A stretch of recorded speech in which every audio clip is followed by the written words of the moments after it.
This is a countdown video. It contains my own personal opinion on the subject matter. If you don't like my opinion, well, go make your own video for all I care. Well, it is officially 2015. That means a whole new year of watching anime. 2014 was a great year of anime for me, and that's what I'm here to talk about today. Now, I won't be doing a list of anime that came out in the year of 2014, but rather a countdown of anime that I watched in the year of 2014. So without further ado, here is my top 10 anime that I watched in 2014. Number 10. Sword Art Online 2. Surprised to see this here? Well, so am I. I actually plan to make a video on Sword Art Online 2, so I won't talk about it too much here, but you can check that video out for more detail when I upload it. But I think I'll still talk about it a little bit here. Sword Art Online 2 improved so many things from the original season in terms of female characters, story, and character interactions. Not to mention the ideas and thoughts that were brought up to the table in both arcs. The debate between which world seems more real to people, the real world or the virtual world, is an interesting concept to talk about, and Sword Art Online 2 does it very well. It was an anime that learned from its mistakes and got me to actually love a series that I previously detested. Number 9.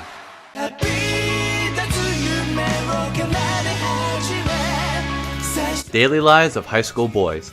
Have you ever wanted to see the adventures of high school boys blown up to seem like grand and epic adventures? Then this is the anime for you. The amount of times that I laughed during this anime is unbelievable. The sheer amount of times that the characters went over the top is what makes this show so memorable. Also, how is it that none of them lost their voices after all this screaming?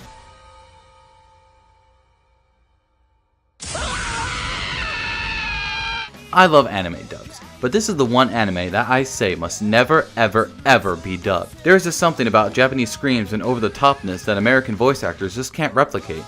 If I had to say what my favorite part of the show was, it would be the literary girl scenes. Every time she showed up and that song started playing, I laughed immediately.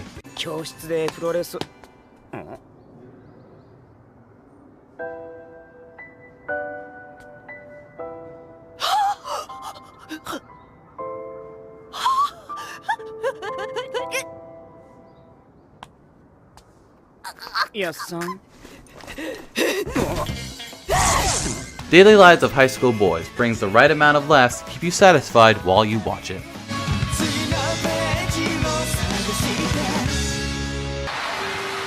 Number 8.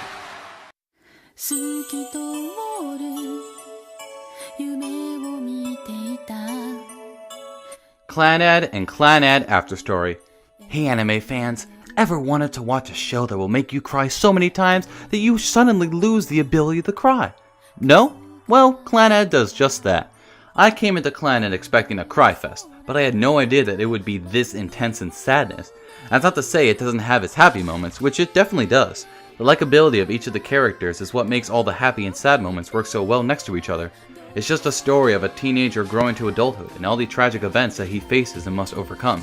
Despite its simple plot, I was eagerly excited for the next episode as soon as the last one ended, so that I could see where these characters would go next in their normal lives. The interesting thing that I like about Clannad is that it has this theme that is present throughout the series, and you don't realize that it exists until the final episode. Without giving it away, the reveal of the theme is probably the best part of the show. Life can be simple, life can be tragic, but Clannad proves that facing those tragedies and helping people along the way will give you a happy ending.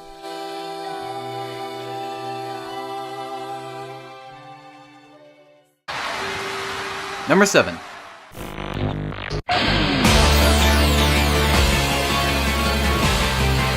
Steins Gate. A show where time travel actually makes sense? Sold! Well, I shouldn't say makes sense, since they do make up their own bullshit like all the other time travel shows do. But the bullshit that they make up and what they do with it does kind of make sense. This show offers a plot that makes you excited for the next episode whenever a cliffhanger ends an episode, which is exactly what every single episode does. We follow our characters as they invent a time machine, test it out multiple times, see the consequences of messing with time, and must put everything back to normal. While it is slow in the first third, the rest of the show is a fast race against time, which brought up some memorable moments in the show.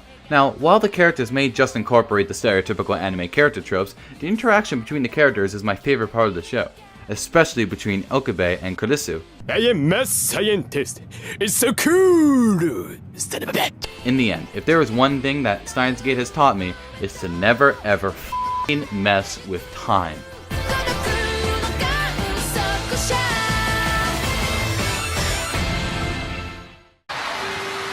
Number 6.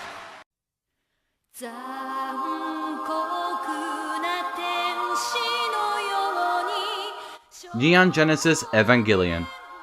That's right, the show that inspired many others after it, one of the original shows from the 90s that helped anime become popular in the US.